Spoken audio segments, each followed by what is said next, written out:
Hello and welcome to another episode of Bunker to Bunker podcast. We are joined by John Nucci, who you can find on Twitter tweeting about the PGA Tour, PIF, SSG, all the chaos that has been going on in golf for the last year or so, even more. And John has kind of clarified some questions for us on Twitter, but I thought to have him on to kind of explain to me, who does not have any law background, is what the heck is going on in golf. So, John, happy to have you on the podcast today.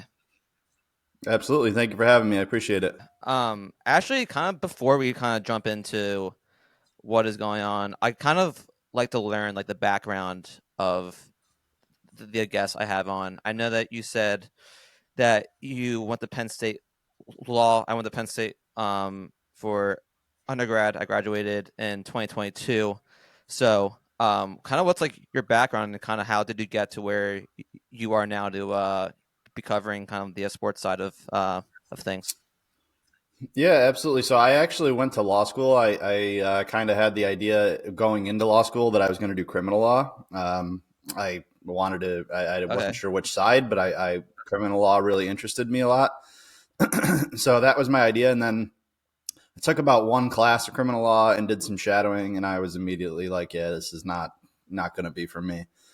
So I decided to try to think about some other things that I was interested in, and kind of sports just kept coming to mind. So I was like, all right, I'm going to go be a sports attorney. I was obsessed with Jerry Maguire as a kid, and I was like, all right, that's going to be for me. So I kind of dove into that, and started writing quite a bit in law school and just networking with people in the sports industry. And then when I graduated, lucky my firm has a decent amount of sports clients, so I'm lucky to actually practice in that area. But once the PGA Tour and Live stuff started, I just realized there was a lot of journalists on Twitter that were trying to make sense of like legal concepts, and I kind of just fell into it where I just started, explaining things that were going on Twitter in a way that people that don't have a legal education could digest and kind of understand. um, and it just kind of exploded. All these journalists started following me, and the podcast and like news requests and things. So the golf thing, I've been a golfer and a golf fan for a long time, but the actual golf law side of it is kind of just something I fell into because nobody else was doing it. It's kind of crazy, everything happened on June 6th. I mean, I started this Yeah. podcast on June 6th because I was like kind of debating like should I start a podcast I have like the passion for it. And then once that Yeah. news dropped on June 6th, me and my buddy were like, I think this is like the perfect day to start a podcast. So I feel like maybe June 6th is a date that might help propel other people too. And it sounds like this is not going to go away anytime soon. We also know that PIF and the PJ Tour are still trying to figure out some sort of like framework, or we have a framework, but try to figure out some deals. So Yep. it sounds like your content on Twitter is something that will be even more of a high demand for months, hopefully, and probably for years to come. Yeah, I mean, honestly, the litigation stuff. So I'm not a litigator. I do transactional law. So I Okay. do like mergers and acquisitions, and buying and selling businesses and investments. And this is kind of what we're getting into now is my wheelhouse. This, structuring the board Yeah. and structuring, a whole new enterprise. I mean, that is what I do on a daily basis. The litigation stuff, I was kind of drawing on my law school experience almost to make sense of a lot of that. But now, once we start getting into this and we start seeing some, player equity compensation and stuff, this stuff is a little more in my wheelhouse. Funny you mentioned June 6th. I was being introduced to a group of about 40 sports lawyers from around the world on June 6th in that morning, and I was giving a Okay. presentation about the PGA Tour live litigation or PIF litigation, and they Wow. were like talking, saying my name, giving me a background, and then my phone is like exploding in my pocket. And I'm like, what is going on? I looked down like 3 times and I just saw a few texts that just said merger, merger. And I was like, oh, so I went on stage and I was just like, just so everyone knows, this is a lot of this might not matter at all anymore, but we're gonna do it anyway. We'll turn it into a case study now instead of a informational. So it was a crazy Um, day. what a wild day, and we're still in that same time. So let's get into like the weeds of things.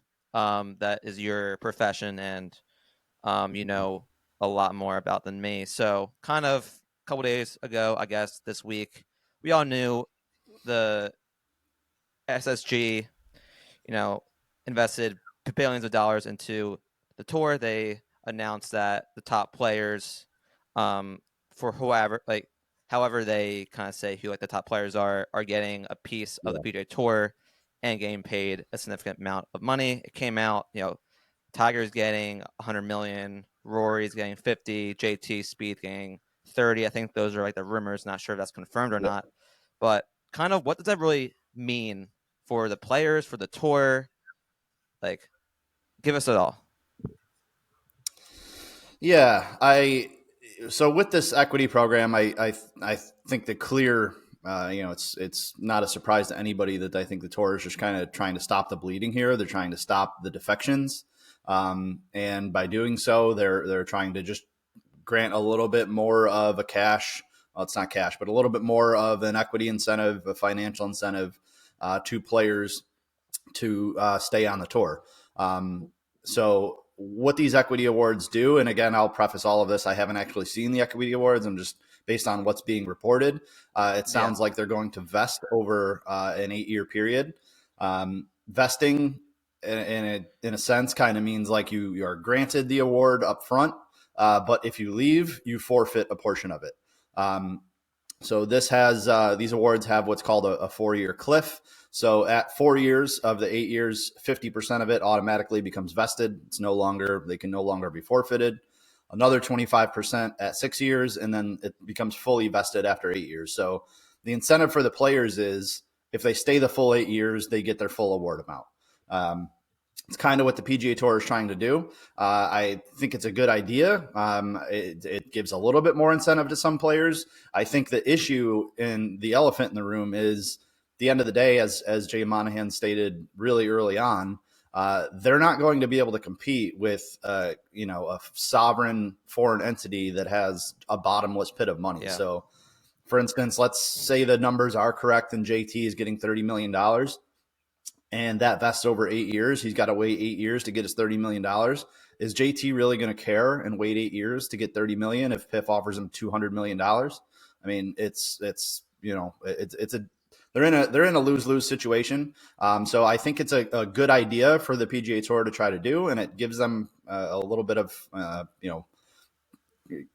grants their players a little bit more of an incentive to stay. But at the end of the day, it's kind of they're going up against an entity the likes of like the sports world has never seen. So it's kind of hard either way. They're stuck between a rock and a hard place. I mean, for the golf fan like me, it sounds like it's more of like a band-aid right now, just to maybe keep Yeah, the players happy until there is a deal that gets done, which I think there's a report this week that kind of sounds like they're not even close to any deal. They haven't really met that often from what I have read.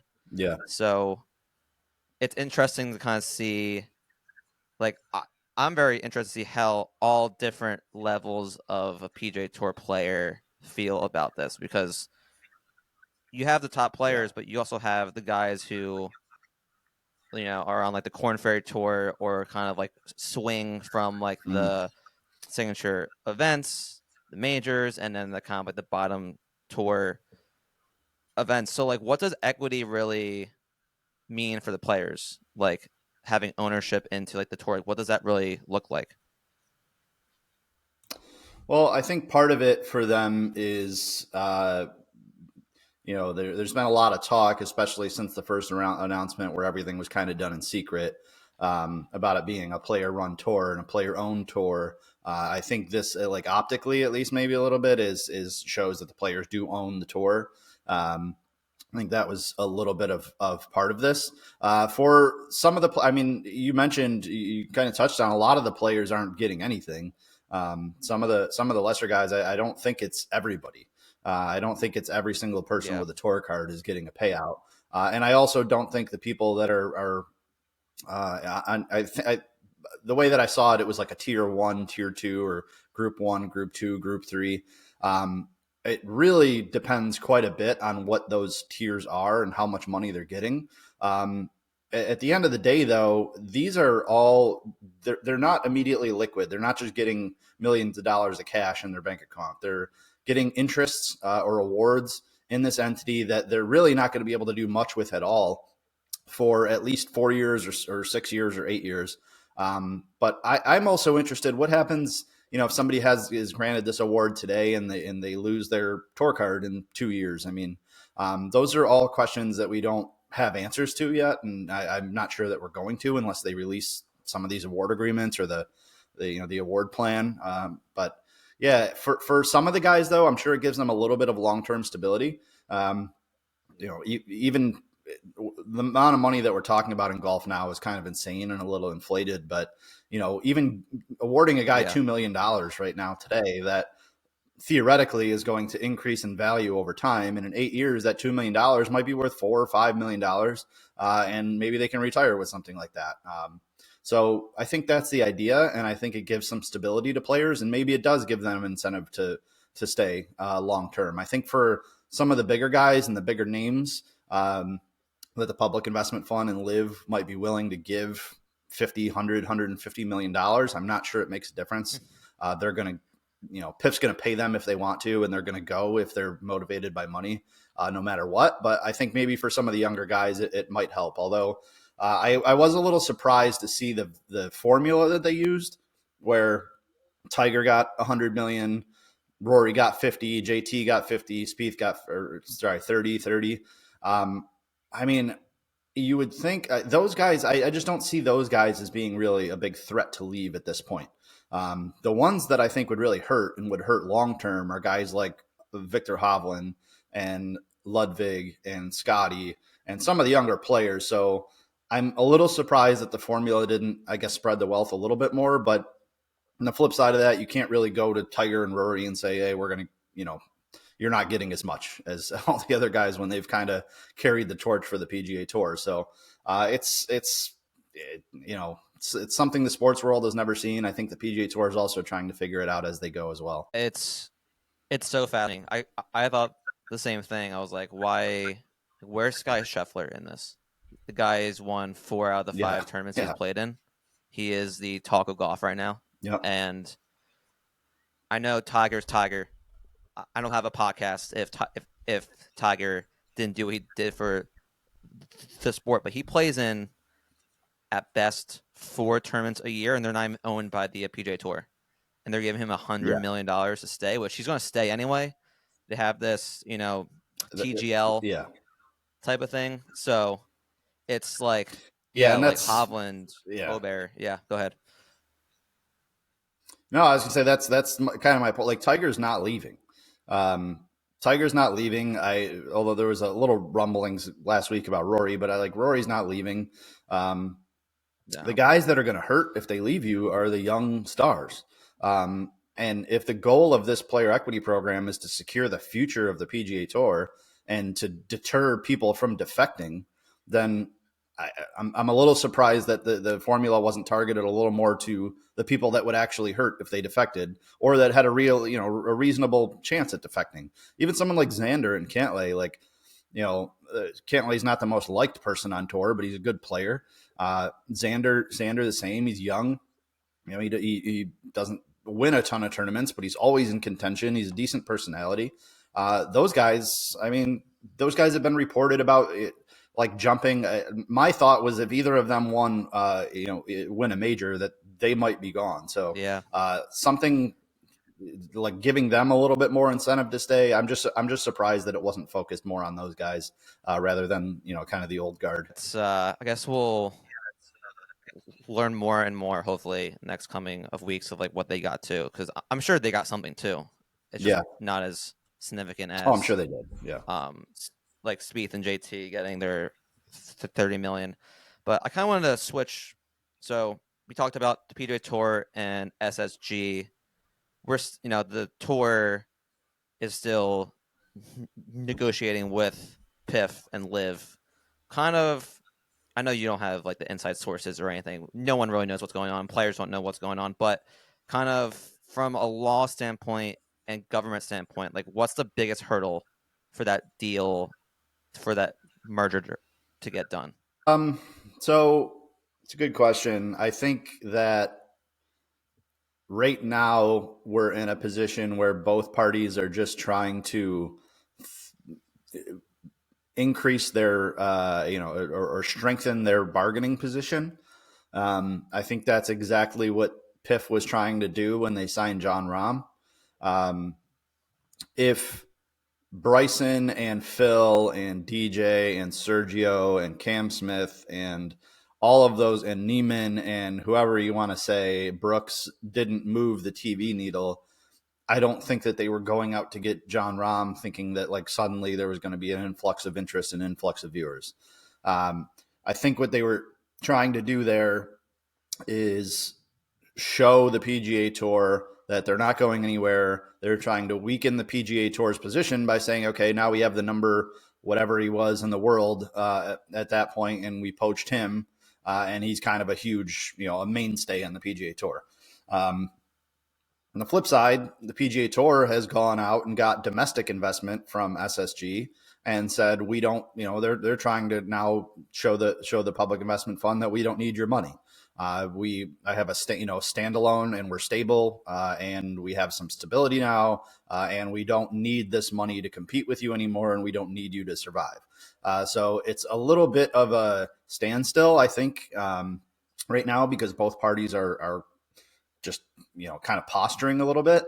But at the end of the day, I think that it's not a surprise when you look at the TV ratings are down. Fans are starting to lose interest. Nobody is watching a PGA Tour event or a major because of how much money the players are making.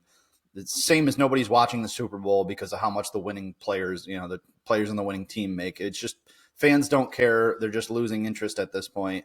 So I think it is beneficial to both parties, and I think I would hope that they're smart enough to see that actually partnering and coming together is a good idea.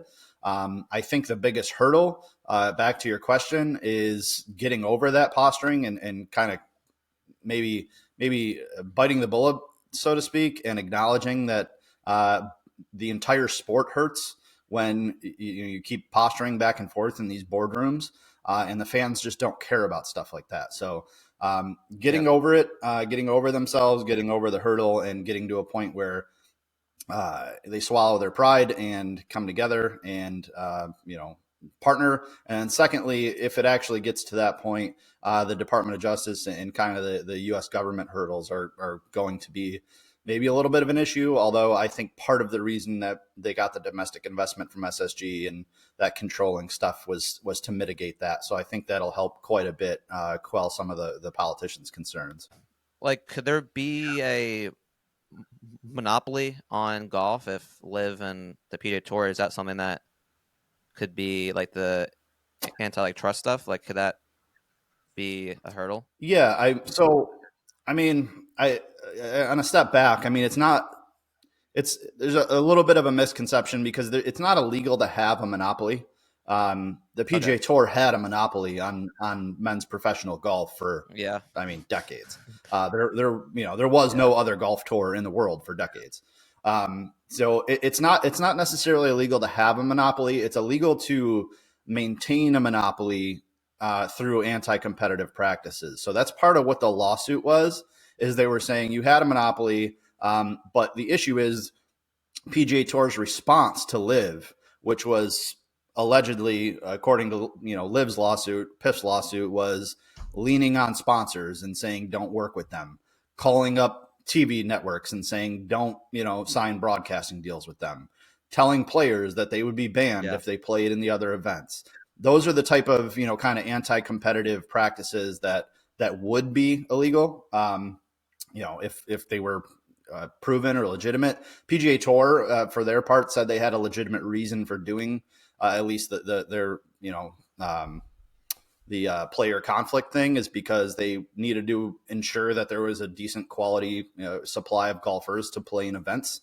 to tell sponsors that, we're going to have enough guys here and people are going to watch. Yeah. So that was kind of their argument to it. But yes, I do think that there would be some concerns. At the end of the day, this is such a niche sport. And I think people kind of lose sight of that, we're all such big fans that we lose sight of the fact that maybe the U.S. government they might not care too much about, one, dominating factor in the world of professional golf. And the other thing is a lot of the hallmark of antitrust law is what is best for the consumer. And I don't think that anybody Yeah. can really argue right now that it would be best for the consumer if all of these golfers were together playing against each other week in and week out. So I think, there will probably be some antitrust challenges and some hurdles with the U.S. government, but I think ultimately there's plenty of incentive, and I think that they'll probably get over that hurdle. They just need to get over the internal discussions and negotiations first. Yeah, it'll be fascinating to kind of see what happens next, per se. But kind of with our closing time that we have, I want to ask you, you studied, sports law. This is your profession. Like, what compares to what we're going through now in golf to anything else in sports? Is this just the wildest thing, a new thing that we haven't seen before in professional sports? So certainly from the perspective of a foreign government trying to kind of take over a sport, Right. we've never seen this before.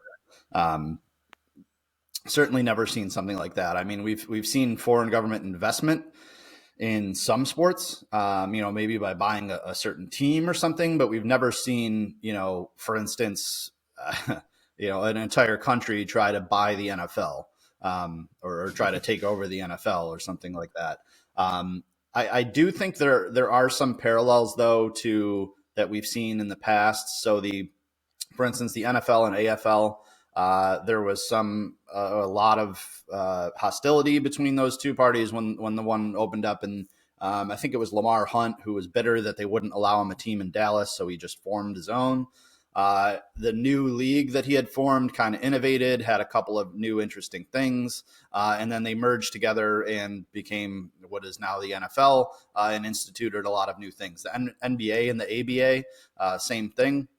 There was a lawsuit on antitrust grounds with the NBA and the ABA. Those two eventually merged, and what the NBA adopted from the ABA was like the 3-point line, I think maybe shot clock, a couple of new, interesting, which were considered flashy things back then. Yeah. So what I see now, I see the parallels to the NBA ABA with this, where it's just Live is kind of the ABA. They're the new upstart. They're trying to change things. They're doing shotgun starts, 54 hole events, wearing shorts on the course. And the old guard and PGA Tour is kind of very resistant to it. And if they do eventually partner and come together, I would not be shocked to see whatever new entity it is adopt some of those items of Live. I don't know. I certainly don't think it's going to be 54 holes. Probably won't be shotgun starts. But I'm sure that this new entity will have some characteristics of Live, and they'll adopt it. So we haven't seen anything like a foreign government try to take over a sport, but we have seen it in both the NFL and the NBA in the past, football and basketball, where a new upstart had some new ideas and it was fought and it was resisted by the establishment, and then eventually they merged because of some lawsuits and came together and kind of adapted into a new product. So I think we'll Yeah. probably see something similar to that with the PGA Tour and Live. Yeah. It's pretty interesting. Kind of want to ask you some general golf questions, beside the Yeah. sports law side of things. You're a huge golf fan. Do you think Scotty, does he win the PGA championship? I mean, at this point, I it's very hard to bet against them. I've tried for I know. weeks. I mean, I bet golf a decent amount. That's kind of part of the reason I got into golf in the first place. Is I started listening to all the golf, betting podcasts every week, and I kind of, I bet golf each week, and it's like he's 3-1, 3.5-1 now, and it's like it's such in a 125 person field, like it's just so hard to justify betting a guy at those numbers, but he just keeps winning. Um, he just keeps, he's tee to green. There is just nobody close. Basically, if his putter is just average, he's going to win the event. And he's also shown that Yeah. it doesn't matter what course it is, because Heritage and Harbour Town was an entirely different course from like Augusta National, and he won on both in back-to-back weeks. So he's kind of course proof right now, and he's just rolling. So right now, yeah, I guess I would say Scotty is going to probably win the PGA Championship. I would also watch out for Justin Thomas. He's been in a slump for a little while, but played well down the stretch at the Heritage. And Valhalla he's from Louisville, so Valhalla, I think he's a little bit more incentive to win. It's kind of a home game for him. So I'm betting Justin Yeah. Thomas. And maybe a couple other guys, but at the end of the day, I'm sure Scotty's probably going to sink my entire betting card like he does every week. So I mean, I love JT, so I'm a JT and a Spieth truther. Um, I was on them before they kind of started. I caught my fan of Spieth when he won the John Deere in 2013, I yeah, believe, maybe 2014, and then he made that Ryder Cup or Presidents Cup that year, and I kind of just so I was on like his bandwagon and kind of formed with JT and their friendship. But yeah, I love to bet JT, but him, I feel like yep, the hometown kid like it's so hard to perform in your hometown. The yeah. eyes are on you even more. Maybe it helps if like Scotty and Tiger play that, the talk is on them and maybe there's, but it'll be really interesting what happens. And something that when we're talking about the PGA Championship is that also about this sports law thing is that a lot of like the average sports fans don't know the PGA Tour doesn't own the four biggest tournaments, and Yeah, people are so confused by that. They're yeah, like, so the PGA Tour, like all these players, but they don't own the four tournaments, and that's a question. It's the most common question I get asked and texted by friends, family, work people, and it's so to bring up the PGA Championship. That is something I forgot to say is that that is just mind boggling. To say like the Oh, least. it's not even just the casual fan. I see like like actual like good journalists in Associated Press articles that speak about the PGA, the PGA and the PGA of America and the PGA Tour like interchangeably, like they're the same thing. See it all the time. I mean, I guess from the outside looking in, it's not shocking that people would think that because they're both named the PGA, It is or at least confusing. start with the PGA. But Yeah. yeah, it is. But very very few people know that. I played Valhalla I played Valhalla on a Really? simulator like a couple of weeks ago, and Okay. yeah, it seems like there's a lot of people that seem to like talk down on it. I thought it looked like a really cool course, but we'll see. I liked Brooks a lot, although I bet Brooks at PGA Championships. PGA Championship was last year at Oak Hill, was right in my backyard. Yeah. I'm in Oh, Rochester really? here, so I got to watch Brooks. Okay. I've been to three pro events now. Brooks has won two of them, and Scotty won one of them. So I've seen some. I've Which been lucky. Seen some which some other solid Brooks? events. Which other Brooks I members? was at Bethpage in 2019 when Brooks won, and then Oak Hill in 2023, and then I saw Scotty at Bay Hill in 2020. That flag right there, the yellow flag, that's at Bethpage. So I was there too. Oh, is I it? was like Yeah, a nice. student. Yeah. I was a student volunteer. So I was helping like the corporate tents. So I was there for that. The other flag That's awesome. right there is like the Ryder Cup. So I went to the Yep, Ryder Cup at Whistling Straits, which was electric. And then I went to the that Tour is Championship. in East Lake. Yeah, yeah. I went to Tour Championship last year and saw Hovland win, and then I went to Bay Hill this year. But I was only there Wednesday, Thursday, uh, which is pretty cool. Yep. But we're getting some, talking, speaking about like Bethpage and like the Ryder Cup, that is in 2025. So I'm sure that's Oh yeah. you know, high price ticket, and I'm sure that you will want to be there too, being pretty close, I guess, Oh, per se. I will be there.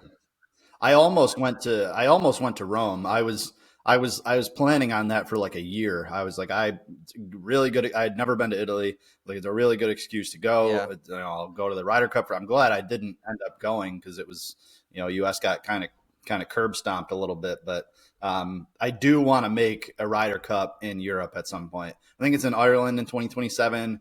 It's at Adare Manor, which I think is like kind of hard to get to. So I'm maybe not there, but I don't know where it is in 2020.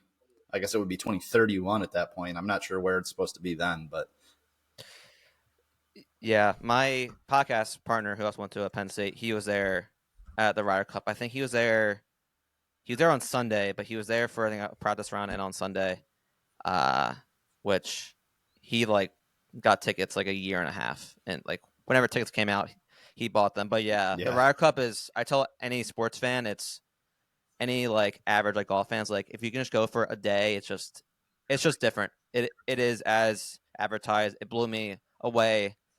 Not only just because we throttled, Team Europe in yeah, wasn't straight, but it's just like the American like passion. You kind of feel like you're at like a soccer event, which I've never been to like a real soccer event, but you really get that feel uh, and stuff, and you can feel it from like the players and such. But going back to your point about Valhalla, I actually had the tournament director on, which will be coming out. This will be coming out on Monday, but the following week, I'm releasing. I talked to like the tournament director, and he said that yeah, like people kind of they don't hate on it, but they're like don't really understand Valhalla. But like if you go back in history, like the tournaments that they've had have had like electric endings to it. So I think hopefully Sky yeah, doesn't run away with it, but I think it could have a good finish. But my sleeper, you kind of talk about like Justin Thomas, but just before we hop off, I think like Bryson has like a really good chance to win. And I've been on him for like a while, but he just seems like he played well at like the Masters game, like 7 strokes, like I think with his driver, and he got driver yeah, well. So I think there could be another Live PJ Tour, another headline if you can get like a Brooks and a Bryson, a Scotty, a Rory, hopefully JT of those guys. So I'm looking for a decent finish at the PGA Championship. yeah. But um, where can people Bryson, find you, John? yeah, absolutely. So I'm on Twitter at jnucci23. I kind of tweet a ton about PGA Tour and Live, and I'll mix in some Penn State in during the season, and maybe some New York Giants football and stuff. But yeah, you can find me on Twitter. I'm pretty much there every day, so available and also happy to just talk with anyone and kind of engage and stuff. So I love this stuff, and it's become a fun little hobby for me on the side when I'm either playing golf during the weekends or I'm talking it during the week. So it's been Yeah, great. I'm happy to have you on. When I found you on Twitter, basically when the framework agreement happened, and I saw in like your bio a Penn State. So I obviously had Yeah, to reach out, and I feel like this was a perfect time to kind of clarify some things for the average golf fan